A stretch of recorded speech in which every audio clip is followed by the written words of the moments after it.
हम संगीता झा सादर प्रणाम करै छी समस्त मिथिलावासी के। आई हम अहाँ सबके बीच ल क उपस्थित छी एकटा राखी गीत। आशा करै छी जे अहाँ सबके जरूर नीक लागत तो सुनो और कमेंट में जरूर बताएब।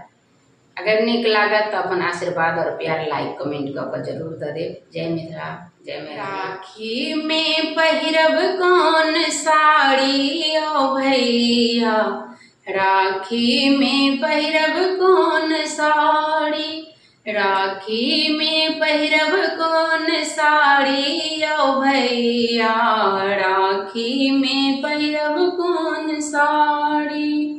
राखब नहीं किजिया उधारी ओ भैया, राखी में पहिरब कौन साड़ी, राखब नहीं किजिया उधारी ओ भैया, राखी में पहिरब कौन साड़ी।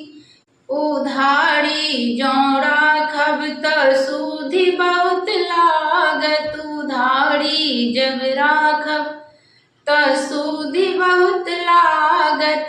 झुमका ओ कंगना एगो गाड़ी ओ भैया, राखी में पहिरब कौन साड़ी, झुमका ओ कंगना एगो गाड़ी ओ भैया, राखी में पहिरब कौन साड़ी, राखी में पहिरब कौन साड़ी ओ भैया, राखी में पहिरब कौन साड़ी। नेग में चाही सोना के गहना, बनल रहे प्यार यहाँ के रहीना। नेग में चाही सोना के गहना, बनल रहे प्यार यहाँ के रहीना। हम बने भौजी के दुलारी ओ भैया, राखी में पहिरब कौन साड़ी, हम बने भौजी के दुलारी ओ भैया, राखी में पहिरब कौन साड़ी, राखी में पहिरब कौन साड़ी ओ भैया, राखी में पहिरब कौन साड़ी।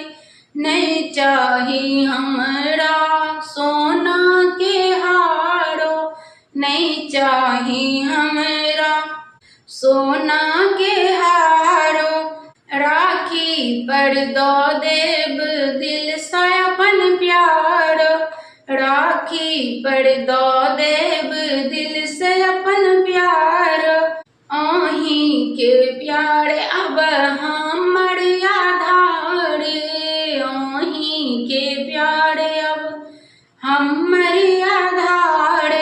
बनल रही माँ बाबूजी के आज्ञाकारी ओ भैया, राखी में पहिरब कौन साड़ी, बनल रही माँ बाबूजी के आज्ञाकारी ओ भैया, राखी में पहिरब कौन साड़ी, राखब नहीं किजिया उधारी ओ भैया, राखी में पहिरब कौन साड़ी। हमरा यहाँ सौ किछु नहीं चाही, हम छी यहाँ के प्यार के आभारी, हम छी यहाँ के प्यार के आभारी।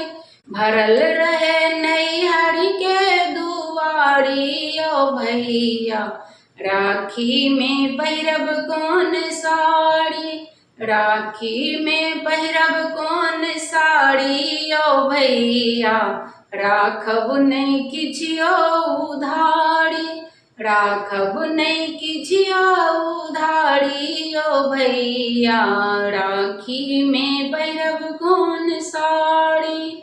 धन्यवाद।